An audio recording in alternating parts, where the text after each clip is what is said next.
ஆற்றுல தான் எஞ்சாங்க தேவையில்லாமல் பண்ணிவிட்டோம்.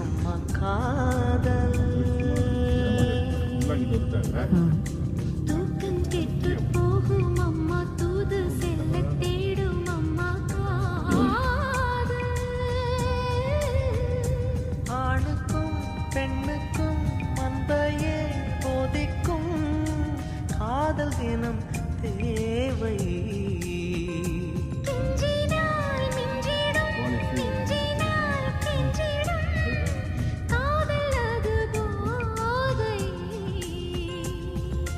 காதலுக்கு பள்ளி இல்லையே, அது சொல்லித்தரும் பாடம் இல்லையே.